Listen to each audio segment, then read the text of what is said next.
And I guess the pressing question is how did you end up in Oskaloosa? So, I mean, we're kind of talking about education, kind of a little bit of life.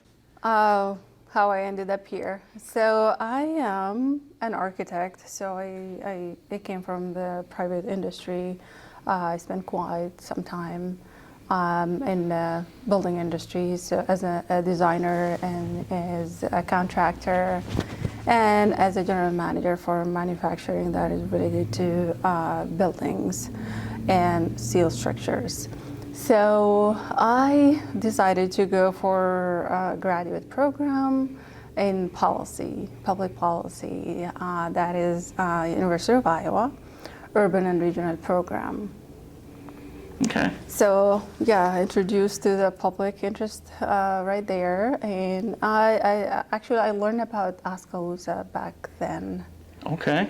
I learned about the challenges that smaller communities in Iowa are facing, and that was it at that time. And when Oskaloosa was looking for a city manager, I was recruited. So approached by a consultant, and I did more research on the community, and I think I talked to a lot of people around here and fell in love with the community, and I saw the potential in it. Well, I was going to say, you came to us from, I believe, Marion. Marion, Iowa. And the outgoing city manager had some kind words to say about you, so I think I'm going to try and read his quote. It says, "One does not have to look far to find Amal's positive and impactful contributions to our community, whether it be inspecting new growth or helping manage the city's growth strategy. She has been involved in all aspects of the success of Marion." How does that make you feel? Grateful. Yeah. I am grateful for my experience with the city of Marion. Marion has been kind to me. I had the opportunity to work on great projects, and I enjoyed leading the growth management strategy for the city, and I did a lot of planning for longer term. That is infrastructure planning, system planning, and I did a lot of work on economic development. So those were the best of my time. Okay, well, so you stepped into Oskaloosa, and there's many things going on. Some are probably a little more challenging at this point in time because we have an airport, we have a recreation project. Can you kind of let us know a little bit about where or what maybe the airport situation may be at this point in time?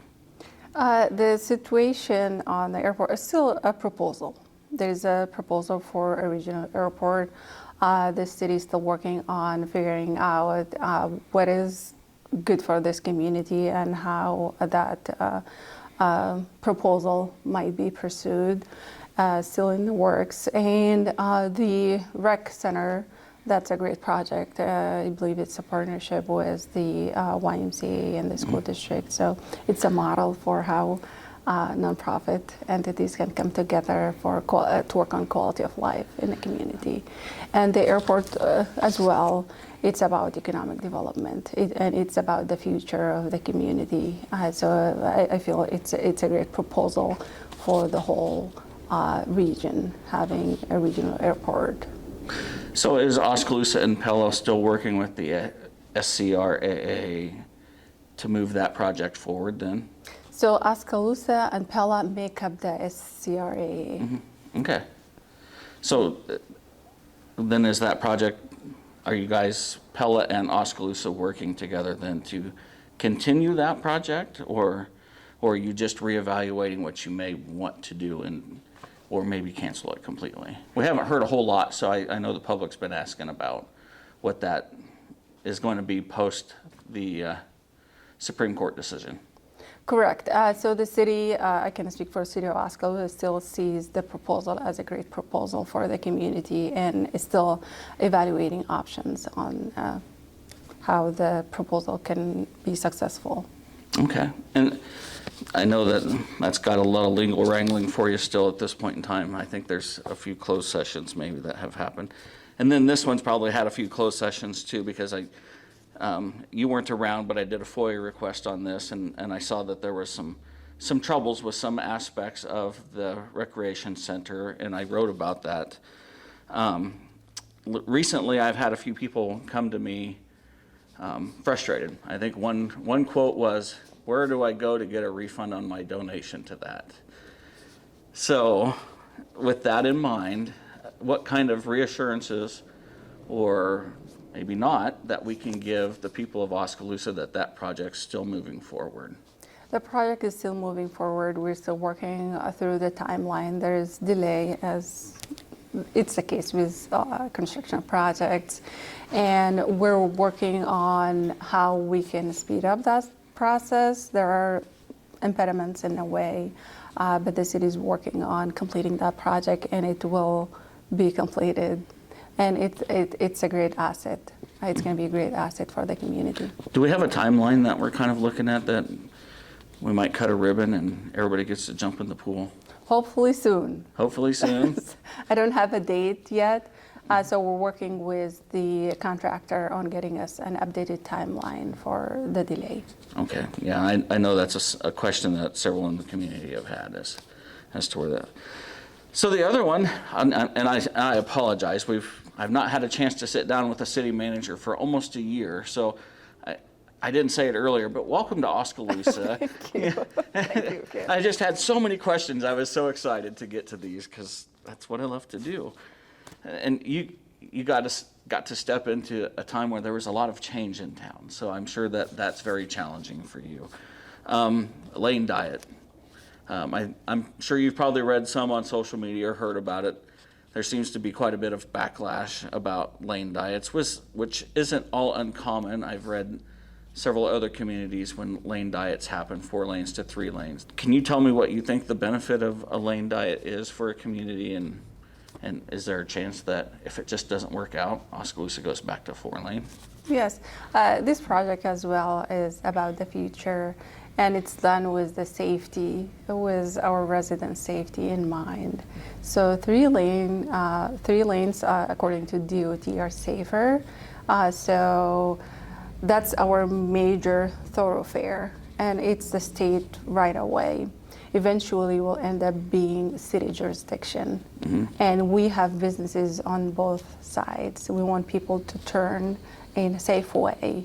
So that third lane in the middle is going to act as that opportunity, letting people to safely be able to stop and turn on the opposite side. So when you jump on the middle lane, you're safe. Mm-hmm. Until you get your turn to turn.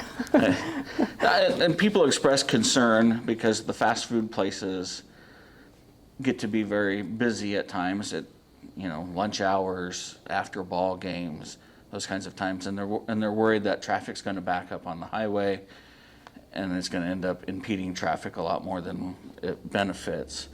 Do we have a plan to work around that, or does the DOT assure the city that that's not going to be the case?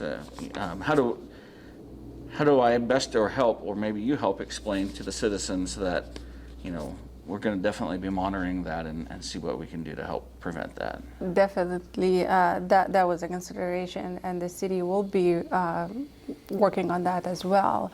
I believe there are queues lines for the fast food places, so they're not expected to back up. Otherwise, the DOT would not approve of this conversion. Okay, I was going to say, I know I've personally seen the drive-up lines out onto the 4 lane before in the past, so I know that that's what the folks in town are referencing. And this was one of the things that you were well noted for, and Oskaloosa has been craving. We've been lucky now. We had a couple of new restaurants arriving, and stimulating and growing a community is something that you're well known for and have been recognized for. So when you're looking at Oskaloosa, what kinds of other areas of potential growth and development are you seeing here? I mean, you had to have seen something when you went, I'm going to go from Marion to Oskaloosa. You had to have seen something that interests you, that you could make a difference. Well, Oskaloosa is a unique community and a unique setup. and I believe it has the opportunity to have a complete community in terms of where you get your needs. So I feel there are gaps maybe in industries that we need to target. So I heard from talking to people that we maybe have a gap in food establishment. We don't have that diversity around. That's something we can write in our economic development policy, and we can target industry. And diversifying that industry. We're heavy in manufacturing, and maybe we need to engage more with the community and see what the community needs. We want to make sure people are not leaving the community to get their needs met somewhere else. So we will be working on how can we keep people around our residents and also be attractive to outsiders. We want to be attractive to outside residents as well, to come and spend time and have or enjoy the experience in our community. And there's some nearby communities that folks have looked at and they're getting this or they're getting that. Does spending dollars within your own community help impact those financial decisions from outside development companies, whether they come to Oskaloosa or not? What kind of role does the citizens of Oskaloosa can they play in helping make sure that Oskaloosa is a place that businesses and other companies would like to come to? Definitely, businesses will look at demand and potential demand, and the good thing that the demand is the whole county. So basically, if you're asking whether a business would be successful locating in Oskaloosa, the answer is yes.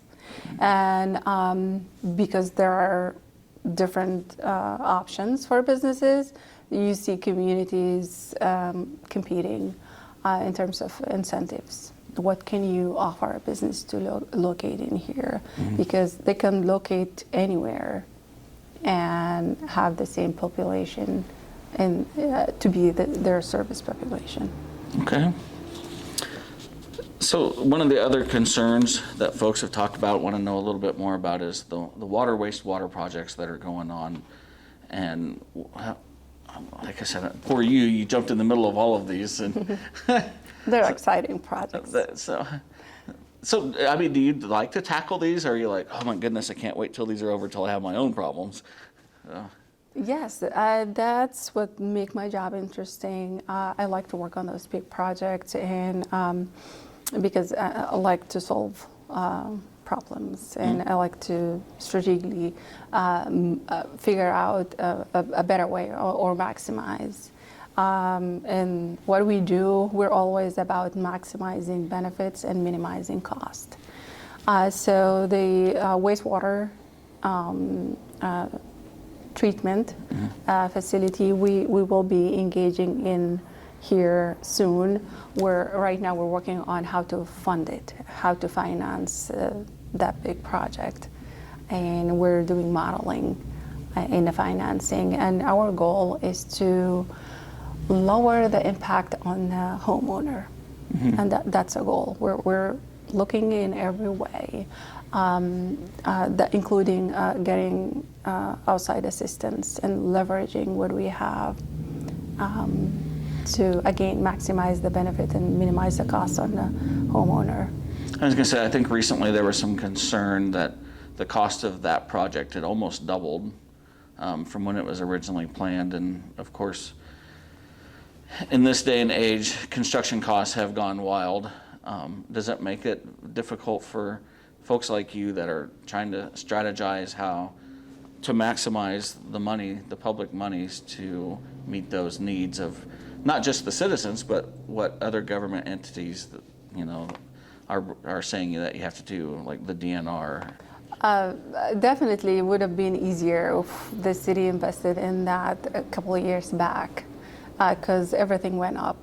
Construction inflation is over 25%, and we've seen the price almost doubling when it was first proposed as a project. Mm-hmm. So that's something you deal with when you defer those projects. But it's making it harder because the impact is bigger.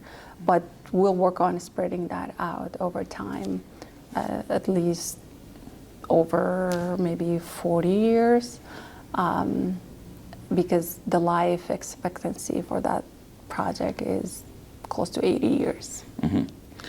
So a lot of times you hear financing as bond measures or whatever. Sometimes the interest rate's cheaper to pay than the increased construction costs are. We hear that one. Is that something that's on the table for the city to consider then at this point in time? Correct. It's going to be financed over time. Mm-hmm. So what we're trying to figure out today is how can we minimize our debt service, which is the annual amount we have to pay on this debt because of that impact, and spread that impact over time. Mm-hmm. That's what we're trying to get to. Otherwise, it's going to be a shock to the system. Okay. And then I don't think it comes as any surprise, but there's been some strained relationships between various government entities within the county. Can you address some of that, how you intend to navigate some of those troubled waters at times and help bring entities back together to achieve goals for not just Oskaloosa, but the county as a whole? Yes, the county, city, it's one community. Community doesn't know boundaries. And I see my role as a facilitator in that. And I really do see the potential of us all working together because we share the interest and we're going to share the cost anyway, whether we like it or not. We're in the same boat together. And being new, I've been meeting with everyone, mm-hmm. All the stakeholders, including county representative, and I had great meetings with them. They're great people, and I'm looking forward to working with them. So we've just went through quite the list of issues that the city's going through. So are you regretting moving to Oskaloosa now?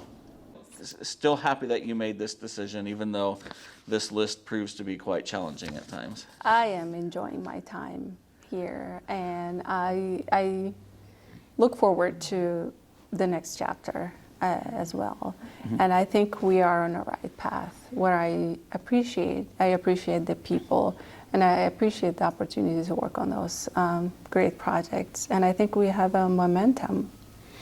So if you had a message that you could directly tell the folks of Oskaloosa, Mahaska County, what kind of message would you like to share with those folks today? Well, I would like us to all be on the same page in terms of the vision and the future, and be more about the future. Because if we're going to be working on the sustainability of our community, we gotta spend a lot of time on just visioning the future, because to make sure we realize that vision, we need to start today on the steps. What do we need to do? And we need to focus. We need to figure it out, because there are a lot of things and a lot of initiatives that are probably underway, but it's just too much. We need to focus, meaning we have to identify our critical priorities. What are the priorities? What are the steps we need to be taking right now to build for that future? So when you're looking at that for your first blush, what are some of those first critical steps that we should probably take then? As a community? As a community. I'm working on it. The city is working on the strategic plan, which is basically what are we going to do over the upcoming 3 years. Mm-hmm. We need to focus. We need to identify our priorities. The process we're going to go through is inviting all the stakeholders to the table and engage in a goal setting and prioritization process for focus, and then come up with list of goals or action plan that we all can get behind, and we need to start working. Everybody's working on something, and that is great, but we want to make sure we're aligned so we all move together in the same direction. So that alignment is everything, if we want to realize that future we're seeing. Well, that's all I have. I had a pretty short list that was kind of heavy, but short. So I really appreciate your time, and I know that you've been busy getting to know the community. You've probably taken in several of the summer activities already, and maybe have learned a little bit more about the history. And have you found something in history that helps connect the community more going into the future? Because I'm a historian, I like history. So I always think history helps us define our future, and I might be wrong, but is there something that you see taking Oskaloosa into the future? Yes, I think Oskaloosa has a great history. I mean, I can feel it. I can feel the strong identity, and people look at the places in the building, and I look at the stories. I think Oskaloosa has a lot of good stories to tell. I look at all of this and I look, how can we share it with the world? How can we share those great stories? How can we highlight this community and the opportunity and experience that is physical and emotional that can be felt around here? And as a community, we want to be attractive and we want to brag about it. I think it's awesome. I'm enjoying my time here. All right. Well, thank you very much for your time today, and we'll let you get back to planning the city's future. Thank you. Thank you so much. Thank you for having me. Thank you. Appreciate it.